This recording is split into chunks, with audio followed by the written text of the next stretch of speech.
Bonjour à toutes et à tous et bienvenue à tous les fans de football, j'espère que vous allez bien et que vous êtes prêts pour un week-end de Liga de folie avec deux matchs incroyables entre le Barça et l'Atlético Madrid et le Real et le FC Séville. Deux matchs incroyables avec une course au titre qui n'a jamais été aussi endiablée avec trois équipes en tête. L'Atlético Madrid qui marche sur l'eau en ce moment a envie de se venger des déculottés qu'ils ont pris contre le Barça à chaque fois à domicile ou à l'extérieur ces dernières années. Un Barça qui a un coup de mou impressionnant avec une seule victoire seulement sur les 6 derniers matchs de Liga, après avoir été en tout cas si impérial dans le jeu, dans la réussite et tout ce que tu veux. On a aussi de l'autre côté le Real forcément qui retrouve petit à petit des forces, qui ne joue pas un football incroyable et qui pourrait bien être surpris par Séville à domicile avant de conclure l'année, mais qui va tout faire en tout cas pour profiter d'une possible contre-performance du Barça et de l'Atlético Madrid qui pourrait bien tout bouleverser. Donc dans cette vidéo les amis, on se retrouve non pas pour un avant-match, mais pour la première fois de l'histoire de la chaîne, pour deux avant-matchs en même temps, Barça Atlético et Real Séville. Mais avant de commencer les analyses complètes de chaque côté, cette vidéo est sponsorisée par Betlist. Betlist, qu'est-ce que c'est? Il s'agit de l'unique intelligence artificielle au monde capable d'analyser des joueurs, des matchs, des équipes et surtout des compétitions de football car elle est 100% dédiée au football. Le chat GPT du football si tu préfères. C'est un projet créé par des Français mais surtout des passionnés, des experts de football qui passent leur temps avec leur équipe à mettre à jour une immense base de données pour te proposer les meilleures datas possibles mises à jour et surtout les meilleures analyses possibles de football. L'outil disponible sur leur site internet ou simplement via l'application sur iOS et Android va te sortir en 15 secondes les analyses les plus détaillées, précises, construites et argumentées pour te faire prendre la meilleure décision possible si tu veux déjà en apprendre plus sur le football mais aussi faire des paris sportifs et donc des pronostics. Comme tout est mis à jour, tu ne vas rien rater dès la forme des équipes, des joueurs, de qui est présent, qui est absent. Tu vas avoir un regard en tout cas plus objectif avec un recul plus intéressant que ta propre expertise et que tu sois amateur ou un expert, t'en apprendras toujours plus car des fois il y a des choses auxquelles tu ne penses pas que l'application et l'intelligence artificielle pourra t'apporter et c'est trop bien. L'occasion d'apprendre et pousser encore plus ses compétences, qui dirait non. En plus l'application te propose des pronostics personnalisés pour savoir sur qui miser, quand miser et pourquoi, et si l'application le sent pas elle te dit de pas miser et ça dépend aussi de tes mises qu'elle pourra te conseiller. En plus que ce soit le site ou l'application, c'est ultra simple à utiliser, c'est efficace, c'est ergonomique, tu vas vite t'y retrouver pour avoir un support efficace et détaillé. T'as différentes offres pour tester l'application sur une semaine ou un mois et en tout cas sans engagement, du coup tu risques rien. En plus t'as accès illimité à toutes les datas des 5 grands championnats européens plus la Ligue des Champions, la Coupe du Monde, l'Euro, etc. Du coup t'as absolument tout pour toi. Si tu veux découvrir ça, je te mets le lien en description et en commentaire épinglé et on est parti pour la vidéo. Bon les amis, commençons cette vidéo avec l'analyse tactique déjà de Barcelone Atlético Madrid. On va commencer par eux et après on parlera plus tard de Real Madrid Séville. Dans tous les cas vous avez le chapitrage sur la barre de chargement de la vidéo pour aller à la partie qui vous intéresse le plus dès que vous avez envie ou pour avancer tranquille dans la vidéo. Mais déjà, petit retour sur le classement. Le Barça est premier avec un match en plus sur l'Atlético Madrid, mais pourtant, ils ont le même nombre de points, ce qui fait que l'Atlético Madrid, là, peut mettre un énorme coup à la Liga. En battant le Barça chez eux et après en éventuellement gagnant leur match en retard, ils peuvent mettre 6 points au Barça. Et là, ça peut être hyper important. Le Real qui, pareil, est à 1 point derrière les deux équipes, peut aussi profiter de ce qui se passe. Peu importe qu'il y ait un nul ou une des deux équipes qui perdent, si le Real Madrid fait ses devoirs contre Séville, il peut passer dans tous les cas devant l'un ou l'autre, ou les deux. Et ça peut être hyper intéressant, avec en plus derrière le match en retard à rattraper contre Valence. On a en tout cas entre le Barça et l'Atlético Madrid un super duel d'opposition de style. Le style Hansi Flick, le style Simeone, qu'on connaît très bien maintenant depuis des années, mais surtout aujourd'hui, une équipe qui est la meilleure défense de Liga avec 11 buts encaissés et l'autre côté la meilleure attaque de Liga avec 50 buts marqués. Dans les meilleurs buteurs, t'as quand même Lewandowski, Rafinha qui ont 16 et 11 buts, donc 27 buts à eux deux. C'est absolument stratosphérique et après tu comptes pas là-dedans tous les buts qu'ont pu mettre Pedri, Dani Olmo, Ferran Torres, Lamine, etc.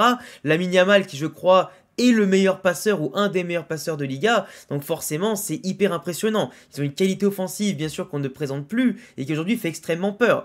Le Barça et l'Atlético Madrid, on le sait, ces dernières années l'Atlético Madrid a tendance à offrir ses fesses au Barça, peu importe qu'ils soient dans un bon ou dans un mauvais moment. La dernière fois que l'Atlético Madrid a eu des résultats positifs contre le Barça, c'était en 2021 quand ils avaient Suarez et ils ont été sacrés champions d'Espagne. Mais sinon avant ça, c'était quand même très compliqué. Et là surtout depuis ces dernières années, à domicile ou à l'extérieur, en général c'est le Barça qui gagne. De l'autre côté, quand tu regardes la forme de la saison des deux équipes, là l'Atlético Madrid sont quand même sur une belle série de résultats verts, 11 victoires consécutives, toutes complètes confondues, Liga, Ligue des Champions, Copa del Rey, les mecs sont présents. Ils ont fait un début de saison qui était extrêmement compliqué, avec des points perdus, des défaites, des branlées encaissées, que ce soit en Liga ou notamment en Ligue des Champions, surtout en Ligue des Champions.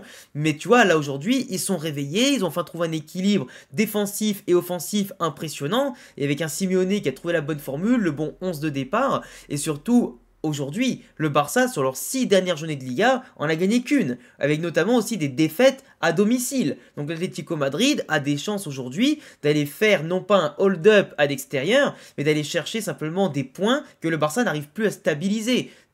Des matchs que le Barça n'arrive plus à tuer. Et ça, c'est quand même assez important. Par exemple, on a aussi eu, pour donner l'info mercato, quand même des mercatos diamétralement opposés. En général, c'est plutôt l'inverse. C'est le Barça qui recrute pas mal, ou du moins qui arrive facilement à faire un turnover dans son effectif. Là, il y a beaucoup de jeunes qui sont montés du centre de formation en équipe première. Il y a aussi seulement Dani Olmo et Pau Victor et Chesney qui n'apparaît pas sur mon screen qui est arrivé. Mais vraiment, Dani Olmo, la recrue phare. Pau Victor qui a un espoir en cours qui prend de plus en plus entre guillemets de temps de jeu pour s'aguerrir, mais qui est très loin encore du niveau d'un FC Barcelone. Mais de l'autre côté, l'Atlético Madrid qui a recruté 7 joueurs. Vraiment, c'est impressionnant. Plus, je crois, Ravi Galan qui revenait de près. Mais vraiment, tu as quand même une équipe aujourd'hui qui est extrêmement solide à toutes les lignes, qui a des ressources pour faire mal à toutes les lignes, et qui vraiment a que des joueurs de qualité. Alvarez, Gallagher, Lenormand, Sorloth, rien que ça déjà, c'est un quatuor énorme qui a coûté cher à l'Atlético Madrid, mais qui leur a permis d'investir en tout cas sur le plus ou moins long terme, et pour renforcer l'effectif qui en avait bien besoin.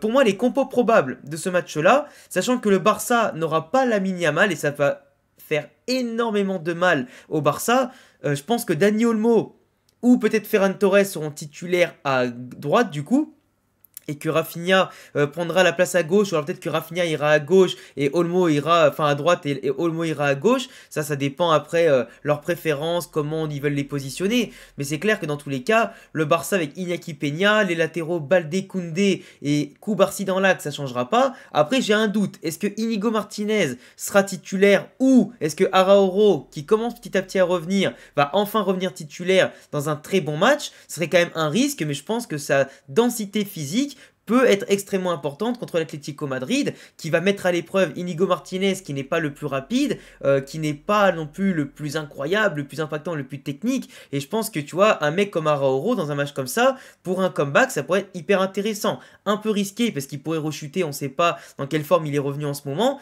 s'il peut jouer 90 minutes ou même simplement une mi-temps, mais c'est clair qu'ils vont avoir besoin de nerfs solides au Barça, surtout à domicile avec tous les points qu'ils perdent en ce moment.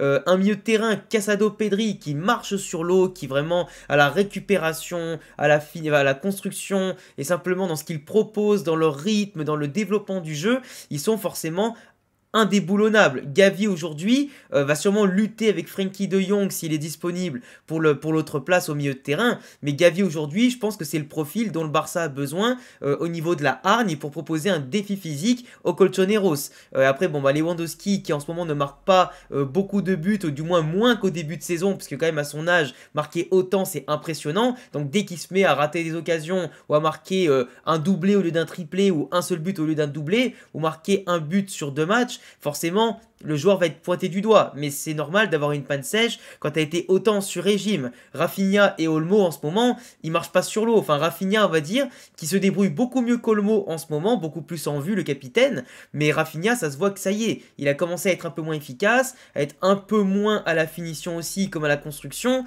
Ses gestes sont beaucoup moins précis que ces dernières semaines. Il fait moins de différence, même s'il reste toujours hyper important. Il a pris une dimension énorme, il montre l'exemple au pressing et en attaque aussi, mais tu vois, en ce moment, son efficacité qui a tant fait mal au Real, au Bayern et autres, bah elle est plus là aujourd'hui pour l'instant. Elle va sûrement revenir d'ici peu, ou pourquoi pas après 2025, enfin du moins après janvier 2025 et la fête de Noël. Mais tu vois, Rafinha, Olmo, Lewandowski sont un peu le symbole en ce moment des problèmes du Barça.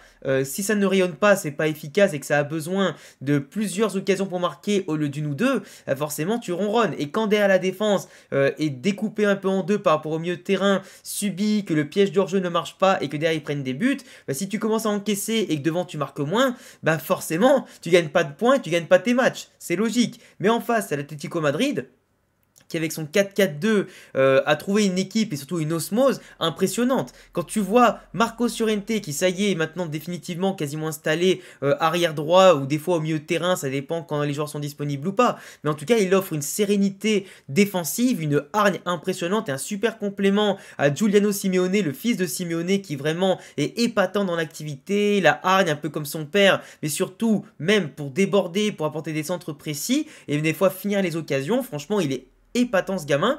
Du coup un bon complément à Llorente qui peut aussi se projeter, dédoubler, en tout cas être très bon notamment pour fermer son couloir ou pour marquer aussi des buts comme il sait très bien le faire.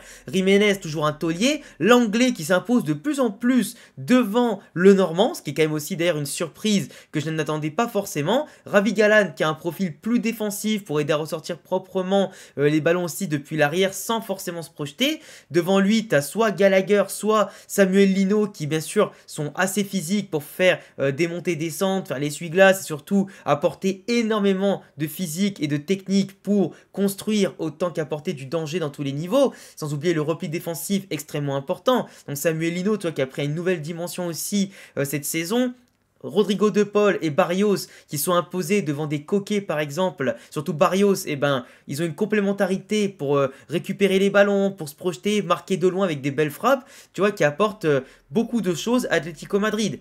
Et l'Atlético Madrid qui joue différemment suivant comment ils ont Griezmann, Alvarez et surtout Sorloth devant, parce que soit tu as un profil qui est un peu plus grand, costaud pour tenir les ballons et tu peux plus jouer en transition sur les ballons pour que le bloc puisse remonter, ou alors Griezmann dans les pieds qui combine avec Alvarez qui part toujours avec une belle intelligence de jeu dans la surface adverse et après qui combine énormément. Et bien sûr Griezmann restera toujours le maître à jouer de cette équipe là, mais aujourd'hui quand tu vois que Griezmann a l'occasion aussi de prendre sa revanche, lui qui n'a toujours pas gagné de Liga et qui pourrait peut-être pour sa dernière saison en Espagne avant de partir en MLS comme il le souhaite, et pourquoi pas avant la Coupe du Monde 2026 où il pourrait faire un comeback inattendu même s'il a pris sa retraite internationale avec la France, mais en attendant ça et de prendre sa revanche contre le Barça, c'est maintenant que jamais, face à un Barça qui a perdu l'étincelle de son jeu. Là en plus il n'y a pas Lamine Yamal qui sera présent pour faire des différences et sortir un coup magique de l'extérieur, un centre venu nulle part, une passe où il n'y a que lui qui le voit tel un Messi,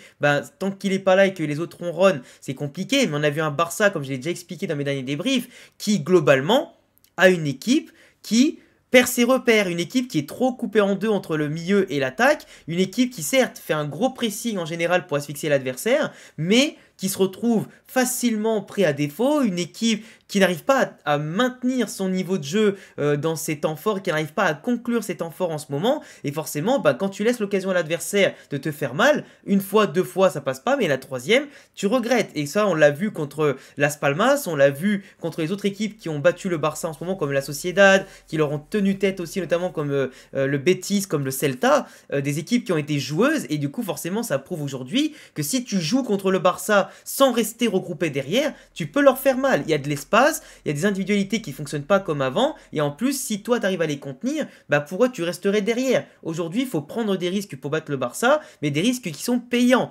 Si des petites équipes arrivent à le faire, des équipes comme l'Atlético Madrid peuvent le faire aussi. Une équipe qui est plutôt lente, avec des joueurs qui en ce moment se cachent souvent derrière les défenseurs, qui sont plus durs à trouver entre les lignes et qui ne trouvent pas cette inspiration, cette passe, ces mouvements, avec un jeu plus statique, et surtout tu as l'impression que le Barça aujourd'hui est physiquement un peu éteint et qu'ils n'arrivent plus à répéter les efforts sur 90 minutes comme au début de saison, où ça commençait de la première à la dernière minute, ça s'arrêtait pas de déferler. Mais aujourd'hui, ils ont du mal. Ça cherche des passes compliquées, ça se cache ici, les joueurs se marchent un peu dessus dans la construction, ils sont un peu trop proches, notamment pour libérer des espaces contre une équipe qui coulisse super bien et qui se projette bien, comme on l'a vu contre les Ganes, qui n'hésitaient pas à sortir un ou deux joueurs pour aller sur le porteur du ballon. Il y a aussi le fait que le piège du hors-jeu, comme je le disais, ne fonctionne plus, ou du moins plus tout le temps. Ça reste quand même l'équipe qui met le plus souvent hors jeu ses adversaires, mais ça marche plus. Et quand tu as une équipe avec en face une équipe avec des joueurs comme Alvarez, Griezmann ou Sorloth ou Gallagher qui sont super intelligents, qui se positionnent avec des balles, là comme on l'a vu celle de Rodrigo De Paul contre Séville, avec le but d'Alvarez, des appels toujours tranchants, des appels dans le dos, des appels dans l'espace, avec des joueurs qui veulent marquer dans toutes les positions. Inaki Peña, c'est pas non plus Ter Stegen, et Pau Cubarsí et Inigo Martinez par exemple, c'est pas les joueurs les plus rapides non plus. Et on l'a vu contre le Bayern, contre le Real, c'est passé à pas grand chose, qu'ils prennent une correctionnelle à des moments. Même s'ils ont fini par marquer 4 buts, parce qu'ils étaient tout souvent bien plus intelligent dans le positionnement, le hors-jeu qui marchait, etc. Il y a des équipes, on l'a vu ces derniers temps, c'est pas passé. Et aujourd'hui, contre une équipe qui est en forme, qui est en pleine bourre, avec des joueurs inspirés, contre des joueurs qui sont pas inspirés justement, ça peut faire mal. Lamine Yamal va peser extrêmement lourd, et c'est pour ça que je l'ai mis en clé du match. Et de l'autre côté, t'as Griezmann qui marche sur l'eau. Griezmann, c'est pas non plus un joueur aujourd'hui en mode level ballon d'or, mais c'est un joueur qui, par ses déplacements, par sa capacité à tenir le ballon, à combiner, bonifie les joueurs en face. Enfin, du moins dans son équipe. Et surtout, détruit les joueurs en face. Quand tu vois qu'en ce moment, il marque des buts, même à la 94e, qui fait gagner son équipe et tout, tu sens qu'il est rageur. Et tu sens qu'un peu à l'instar de Luis Suarez en 2021, il a envie de plomber le Barça. Tu vois, et de leur prouver qu'il n'a pas réussi là-bas, mais qu'à l'Atlético Madrid, c'est son club, c'est chez lui. Ça n'a jamais été un joueur qui a percé du coup dans un très gros club. Mais si l'Atlético Madrid, c'est quand même un très gros club de base, mais pas de la dimension du Real et du Barça. Mais en tout cas, là-bas, c'est devenu une légende. Et s'il veut repartir la tête haute, ou du moins avoir une chance d'être plus qu'une légende en gagnant un titre comme la Liga, bah ça passera par une belle presta contre le Barça. Il y a aussi le fait que les coups de pied arrêtés, le Barça est extrêmement friable dessus. Ils n'ont pas cette stratégie, pas cette défense qui va permettre d'être serein à 100% par rapport à l'Atlético Madrid qui a plus de grinta, l'habitude, plus de schéma de jeu là-dedans. Mais surtout l'Atlético, pour moi la clé la plus importante, et j'ai dit tout à l'heure, par rapport aux autres équipes de Liga, c'est le fait qu'ils ne doivent pas renier leur football. L'Atlético Madrid, ils ont une polyvalence dans le jeu qu'on ne voit plus depuis des années. Ils ont tellement de joueurs au profil différents, complémentaires et surtout qui dépassent leurs fonctions, mais plus que les joueurs du Barça et du Real par exemple, à mon sens. Quand tu as Marcos Llorente qui peut jouer sur quasiment tous les postes, du milieu de terrain, de la défense, de l'attaque, que tu as Griezmann qui peut jouer milieu de terrain, attaquant, Rodrigo De Paul qui peut tout jouer au milieu de terrain, Gallagher aussi, Samuel Eto'o qui peut jouer partout sur son côté. Tu vois, tu as plein de joueurs polyvalents comme ça, qui sont des machines physiques et techniques et qui peuvent vraiment faire mal. Il y a de la qualité partout et des mecs qui sur une passe, un tir, peut faire la diff. Tu vois là, ici Rodrigo De Paul ou Barrio, je sais plus, qui la donne à Griezmann dans la profondeur, qui va marquer tout seul.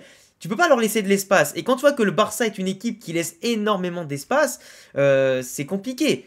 Pour moi, je pense, pour conclure sur ce premier avant-match, sans trop m'attarder non plus, je dirais que l'Atlético Madrid, c'est maintenant ou jamais.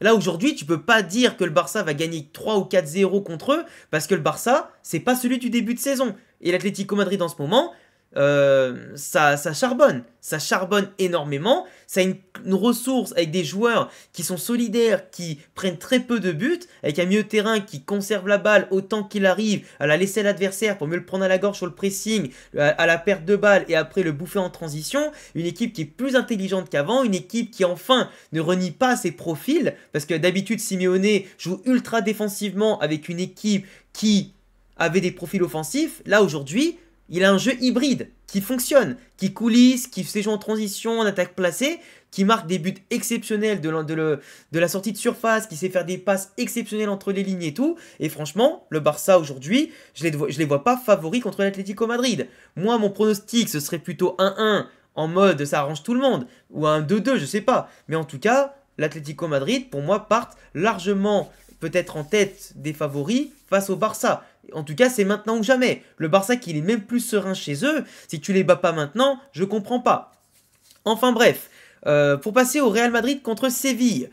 Rappel un petit peu du classement maintenant, le FC Séville est 11e avec 17 journées, 6 victoires, 4 nuls, 7 défaites, 18 buts marqués, donc à peine un but par match marqué, et 23 encaissés, donc plus d'un but encaissé par match joué. Une équipe qui a fait très peu de clean sheet, qui a quand même marqué 3 buts contre l'Atlético Madrid, la meilleure défense, donc offensivement ils sont pas du tout à sous-estimer, mais qui en ont quand même pris 4 contre l'Atlético Madrid, et qui ont pris énormément de buts cette saison, comme on va le voir juste après dans leur historique des derniers matchs. Mais globalement, le Real et Séville sont beaucoup affrontés évidemment, que ce soit en Liga surtout, et très peu en Copa del Rey, en tout cas ces dernières années, voire pas du tout. Donc ça remonte quand même à pas mal de temps qu'on les ait joués en Copa del Rey. Mais la dernière fois que le Séville a battu le Real Madrid, c'était quand même il y a quelques temps. Il il y a quand même de sacrées années. Quand tu descends un petit peu comme ça, c'était en 2018. 3-0 et 3-2. Sinon, avant ça, t'as pas de victoire du FC Séville, sauf si je suis aveugle. Mais du coup, c'est extrêmement compliqué pour Séville aujourd'hui de se dire qu'au Bernabeu, pour conclure 2024, qu'ils vont gagner. Évidemment, plus une série est longue, plus elle est proche de s'arrêter. Et le Real Madrid, surtout, revient du Mondial des clubs au Qatar avec la victoire 3-0 contre Pachuca. Certes, remobilisé par une victoire et un nouveau trophée, mais la fatigue physique peut faire énormément de mal au Real Madrid, qui peut-être aura du mal, surtout en première mi-temps, à trouver le second souffle. Donc Séville, à mon sens, aura surtout l'occasion, tout comme l'ont fait l'Atalanta, Dortmund, le Milan, le Barça, etc., enfin d'autres équipes, de faire mal au Real Madrid, surtout en première mi-temps, comme le Rayo par exemple, de faire mal au Real en les empêchant de marquer, en leur mettant un gros pressing, une grosse activité, les poussant à reculer parce que le Real Madrid ne sera pas souverain du jeu, évidemment, comme d'habitude. On l'a pas été tout de suite contre Pachuca, on le sera pas, je pense, contre Séville, sauf miracle ou sauf entame de match exceptionnel des Madrilènes. Mais Séville a plutôt sa carte à jouer en première mi-temps. Par contre, s'il ne tue pas le Real en première mi-temps avec un temps fort, un bloc haut, etc., le Real finira par les tuer par la différence de qualité et la différence d'envie, suivant ce qui se passera comme résultat la veille entre l'Atlético et le Barça. Tout simplement, parce que le Real aura à cœur bien sûr de bien terminer l'année après un deuxième trophée et surtout avant Noël. Parce qu'après le mois de janvier va être exceptionnel en termes de matchs à jouer, il y en aura 9 s'ils gagnent la Super Coupe d'Espagne, s'ils vont loin en Copa del Rey, et ça peut dynamiter encore plus la saison et pousser le Real encore plus loin s'il venait à faire un mois extrêmement positif. Là tu vois le Real, à part le faux pas contre Bilbao, il y a quand même eu des grosses frayeurs notamment sur d'autres matchs, mais à chaque fois ils ont un petit peu subi. Contre Gérone, c'était difficile au début. Ils ont laissé passer l'orage, mais après, ça finit par passer. Avec les individualités qui font la différence, le collectif qui finit par s'imposer, plus le match dure. Mais c'est vrai que le Real, dans la forme et la manière, doit s'améliorer. En face, c'est une équipe de Séville qui certes sort d'un très beau match contre le Celta de Vigo et après quelques résultats positifs en Copa del Rey et tout, ou contre une belle victoire contre un bon Rayo, mais tu vois, les victoires de Séville, c'est un but marqué à peine et c'est compliqué. C'est rare qu'ils gagnent 2 ou 3 buts, à part contre Las Rosas, 3ème division espagnole, et l'Espagnol Barcelone, 2-0, c'était leur seule victoire à l'extérieur. Tous les matchs à l'extérieur en Liga du FC Séville, ils ont perdu, ou fait match nul, mais la plupart du temps, ils ont perdu. Même sur les plus petits terrains. Et surtout, que tu remarques dans le calendrier, c'est qu'ils ont joué même pas 20 matchs, le FC Séville. 19 matchs pour être précis, toutes compétitions confondues. Eux, ils ne jouent pas la Coupe d'Europe par rapport au Real Madrid, qui a joué des compétitions comme la Super Coupe, comme la Ligue des Champions, etc. Donc tu vois, l'effectif de Séville est moins expérimenté, ils ont un mercato qui a été fait, qui est beaucoup moins ambitieux évidemment, un effectif beaucoup moins fourni, garni, et qui a perdu pas mal de joueurs, qui va perdre encore Jesus Navas, qui a du coup terminé son contrat, on va dire, gratuit de 6 mois, tu vois, pour apporter tout ce qu'il pouvait comme expérience à un club qui en avait besoin, qui a dû perdre pas mal de joueurs à certaines lignes, comme Sergio Ramos, etc., qu'ils n'ont pas renouvelé parce qu'ils ont une crise économique assez importante. Mais tu vois, le FC Séville, malgré une crise de résultats, malgré une crise de confiance, ils ont su se maintenir quand même au milieu de la Liga. Donc c'est pas une équipe à sous-estimer. Mais à l'extérieur, tout comme chez eux, c'est une équipe qui bégaye pas mal. Contre le Barça à l'extérieur, ils ont pris 5-1. Ça a été une fessée monumentale. Et tu vois, il y a pas mal de matchs comme ça qu'ils ont perdu, même chez eux contre la Sociedad, perdu à Leganés en plus, ça qui a même battu le Barça pour rappel. Tu vois, ils ont perdu contre Gérone chez eux. Donc tu vois, c'est une équipe qui n'est pas sereine, qui n'est pas régulière. C'est compliqué. En tout cas, pour les compos probables, moi je vois, alors, du côté de Séville déjà, Quique Salas, Goudelj, Badé, Montiel, avec Fernandez du coup au cage, Manu au milieu de terrain avec Agoumé et Saúl qui vous le savez, jouait à l'Atlético Madrid, qui sera revanchard contre un Real Madrid qu'il déteste de base.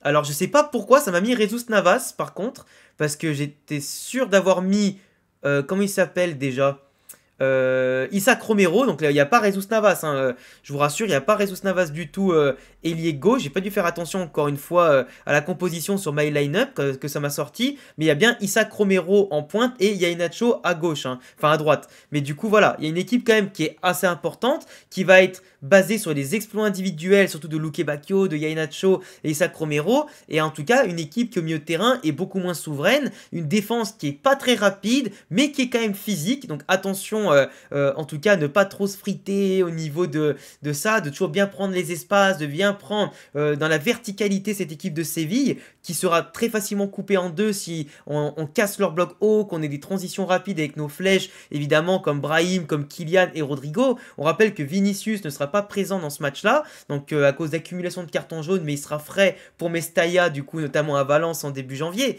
Mais du coup, le milieu de terrain, j'aimerais bien voir Jude Bellingham, qui apparemment avait une petite alerte à la cuisse, mais qui devrait jouer au moins la première mi-temps ou l'heure de jeu, suivant sa fatigue et suivant la gravité en tout cas de sa douleur à la cuisse, en espérant qu'il ne l'aggrave pas évidemment. Sinon, je préférais qu'on ait Modric à la place ou Arda Güler, qui pourrait très bien s'illustrer contre une équipe de Séville sur laquelle il aura le temps techniquement de faire la différence et de montrer sa palette. Kamavinga en 6, de toute façon indéboulonnable, il n'y a pas le choix.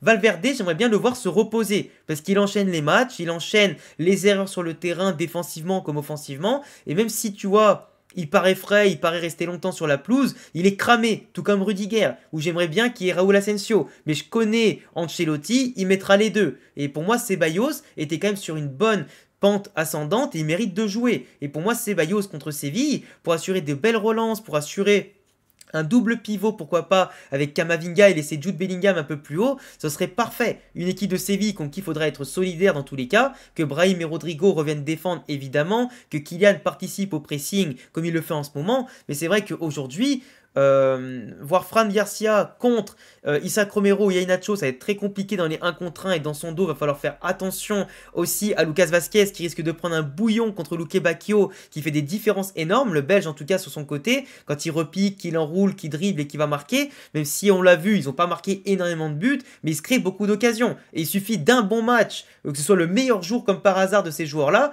pour qu'on passe totalement à la trappe et qu'on ne profite pas d'un bon résultat qui nous serait favorable par rapport à ce qui se passe entre le Barça et l'Atlético la veille, évidemment. Parce que s'il y a bien un match à pas perdre et surtout à gagner, c'est celui-là, pour montrer où on est avant les matchs en retard à rattraper. Mais en tout cas, Tchouaméni-Rudiger, même si ce duo est pour l'instant assez intéressant, pour moi Rudiger est meilleur avec Asensio derrière, en termes d'agressivité, de grinta, et surtout que Asensio est plus rapide que Tchouaméni, plus physique que lui, donc pour rattraper les bévues de Rudiger, ou en tout cas les balles dans les espaces, pour soulager Rudiger, c'est beaucoup plus pratique. Là où Tchouaméni fait beaucoup d'erreurs de placement, et pourrait être mis à mal par la vitesse, et en tout cas la grinta et l'intelligence du trio offensif du FC Séville, tu vois. En tout cas à voir. Pour moi, le Quatuor va faire la différence, enfin du moins le Quatuor -1, parce qu'il n'y a pas Vinicius. Pour moi, ils feront la différence, c'est eux les hommes clés évidemment de ce match-là, avec un Rodrigo qui est en confiance, qui a marqué 2 magnifiques buts entre le Rayo et Pachuca, Kylian Mbappé qui engrange des buts et surtout qui s'améliore de plus en plus dans le jeu, les combinaisons, qui tente de plus en plus de dribbles, de passes avec ses collègues, en tout cas où ça se trouve, et surtout ça se cherche et ça se trouve. Pour moi, il y a largement la place contre Séville d'exploiter un maximum les couloirs et surtout la verticalité avec un Jude Bellingham qui est au sommet en ce moment, qui soit est à la passe D, soit à la construction de l'avant-dernière passe ou en Liga à la conclusion des buts simplement. Il est sur 6 matchs, 6 buts d'affilée au compteur, ce qui est un record depuis Karim Benzema au Real Madrid, et surtout que là il peut aller chercher un 7ème. Juste avant la Noël, ça pourrait être un beau cadeau pour lui, tu vois. Et montrer que comme quoi, son repositionnement tactique a permis de voir un nouveau Real, parce qu'il y a un Real avec Vinicius et sans Vinicius, mais aussi un Real avec et sans Jude Bellingham, qui sont pour moi les 2 meilleurs joueurs de l'effectif, clairement. Thibaut Courtois, qui en ce moment n'est pas le plus irréprochable sur tous les ballons, mais il est tellement fort Courtois, que dès que forcément on prend un but, dès qu'il est un petit peu maladroit, comme contre le Rayo, bah tu vois, ça se voit aussi directement que la défense du Real n'est pas capable de prendre le relais souvent, là où Courtois les a souvent sauvés. Et tu vois, aujourd'hui, Thibaut Courtois, ça passera aussi par un bon match de sa part si on gagne demain, enfin dimanche. Et aujourd'hui, tu vois une équipe de Séville qui a une défense qui est peu équilibrée, comme je te le disais, car le placement, il n'est pas du tout aligné. Une équipe qui est souvent, comment on appelle ça, livrée à elle-même, tu vois, dans les 1 contre 1, dans les dribbles, dans les transitions, tu as une équipe qui est un peu coupée en deux. Tu vois, tu as la défense qui est là, et l'attaque, elle n'est pas encore revenue. Donc, tu vois, le milieu de terrain, il n'est même pas bien aligné non plus. Le milieu de terrain, ils ont du mal à se positionner, surtout. Là, tu les vois, ils ont personne de base. Ils marquent personne. On ne sait même pas, sur l'image, en réalité comment ils sont positionnés. C'est une équipe qui joue un petit peu de manière hasardeuse, qui se retrouve, comme je le disais, souvent en 1 contre 1 dans les espaces. Et là, du coup, ça avait fini par un but, non, par une occasion de but du Celta de Vigo qui n'avait pas marqué, puisqu'ils ont gagné 1-0. Mais ce que je veux dire, c'est que tu vois, là, tu as un joueur du Séville avec 2 joueurs du Celta de Vigo, quand même, dans son dos et sur ses côtés. Alors que c'est une occasion pour le Celta. Et les autres, ils sont là, hyper loin de la balle, donc ça prouve qu'ils sont hyper lents dans les profondeurs et tout, mais surtout ils ne prennent pas de marquage. On ne sait pas où ils étaient, comment ils étaient positionnés, et c'est très compliqué de jouer comme ça. Contre l'Atlético Madrid, une seule passe de Griezmann pour Gallagher a fini par Gallagher qui dribble le gardien et qui glisse et qui n'arrive pas à la mettre dedans. Mais sinon c'est but de l'Atlético, tu vois. Et tu vois, pourtant ils sont tous là comme il faut, avec peu de joueurs de l'Atlético Madrid autour d'eux, mais seulement une passe dans le bon timing a suffi à éclater toute la défense mal alignée. Pareil, là, il menait 3-2. La défense, elle est super mal alignée globalement. Le bloc, tu sais pas pourquoi tu as des joueurs ici, mais personne dans l'axe. Du coup, ça finit par une passe sur Samuel Lino qui a pu enclencher une frappe, mais globalement, tu laisses trop de liberté à l'adversaire. Chose que le Real Madrid va pouvoir se friser les moustaches avec des joueurs très mobiles comme Brahim, comme Jude, comme Rodrigo, comme Kylian, et ça peut vraiment nous faire du bien. Ou que ce soit Ceballos, Kama ou Valverde derrière, il y a beaucoup de possibilités qu'on soit bien. Et comme je le disais, les individualités font la différence, comme ici Luque Bacchio qui repique dans l'axe, qui basse son vis-à-vis, et qui va enrouler pied droit, but dans les cages d'Oblak. Mais tu vois, pareil, ils ont aussi des transitions qui sont fluides, même si c'est une équipe qui défend super mal, c'est une équipe qui attaque super bien, dans le sens où les joueurs devant sont certes pas les meilleurs buteurs du monde, mais proposent des choses et arrivent à concrétiser du moins les actions en occasion, pas en but, mais au moins en occasion, chose qui te met quand même des surfroides et qui peut changer un match s'ils tombent dans le jour de leur efficacité. Mais tu vois là, le joueur ici, il était ici au moment de la flèche, il fait la passe à lui, il est en mouvement parce que tous les joueurs sont en mouvement côté FC Séville, quitte des fois à trop se projeter vers l'avant, ce qui amène derrière l'occasion de Isaac Romero, parti en pointe sur une autre passe du numéro 4, qui a fait le 1-2, et il a marqué au petit filet opposé. Donc tu vois, Séville à l'Atlético Madrid, ils étaient dans un grand jour, ils menaient quand même 2-1, puis 3-2 contre l'Atlético Madrid. Attaque rapide, solidité un peu compliquée, mais ils marquaient, tu vois. Et pour moi aujourd'hui, le Real doit absolument imposer pour la première fois, si possible, ces derniers temps, son football avec un milieu de terrain, Jude, Kama, Ceballos qui doit être meilleur à la récupération, à la construction et imposer un rythme avec un bloc haut du Real Madrid. Une défense qui doit certes tirer la langue en ce moment avec l'enchaînement des matchs, mais qui doit être présent physiquement pour empêcher les grandes courses et surtout les crochet de Luque Bacchio, d'Isaac Romero et Yael Nacho, Fran Garcia et Lucas Vazquez qui devront être aidés un maximum parce que j'ai peur qu'ils se fassent vraiment bouffer durant le match, Courtois qui devra faire un très très gros match pour nous sortir un petit peu je pense des temps forts sévillans qui vont être assez importants parce que c'est une équipe qui centre beaucoup, qui aime bien déborder et nous on n'aime pas trop ça les centres en général et les actions de la tête qui finissent souvent au fond contre nous, on l'a vu contre le Rayo, hein, plusieurs centres, mauvais marquage, mauvaise prise de zone, ça finissait au fond. Kylian, aujourd'hui, à l'occasion, sans Vinicius, de s'illustrer un peu plus. Et je pense qu'il va alterner entre l'axe et la gauche pas mal de fois avec Rodrigo, qui seront chacun sur leur côté préférentiel, leur position préférentielle tour à tour. Donc c'est pas mal. Brahim a aussi l'occasion, sans Vinicius, de montrer que on peut compter sur lui. Tout comme potentiellement Luka Modric encore, tout comme potentiellement surtout Arda Güler. Je parle pas d'Hendrick parce que j'ai l'impression qu'Ancelotti l'a placardisé. Mais pour moi aujourd'hui, le Real a la place de faire quelque chose. Et surtout de profiter vraiment de ce qui se passera entre l'Atlético et le Barça pour soit passer devant, soit au moins passer un des deux. Et moi, je vois bien un FC Séville qui ouvre le score, mais le Real Madrid qui déroule entre la fin de première mi-temps et surtout la deuxième mi-temps, et qui nous réussit un globalement match réussi, efficace et construit, je l'espère, pour pourquoi pas retrouver les sommets. Ça pourrait être pas mal. En tout cas, je vois 2-1 pour l'Atlético Madrid, 3-1 pour le Real contre Séville. On verra bien ce que ça donne et j'attendrai bien sûr tous vos avis dans les commentaires. N'hésitez pas les amis à vous abonner, à cocher la cloche, à me dire ce que vous avez pensé de cette longue vidéo. Je sais que c'était beaucoup plus long que d'habitude, mais j'ai voulu faire un double avant-match pour une occasion d'un week-end spécial de Liga. Je ne sais pas si je le ferai souvent parce que ça représente quand même beaucoup de travail et j'espère avoir été assez clair, concis et intéressant dans cette vidéo. Merci à tous de m'avoir écouté, c'était Alexane et à bientôt pour d'autres vidéos et notamment ce week-end avec les deux débriefs. Ciao les gars!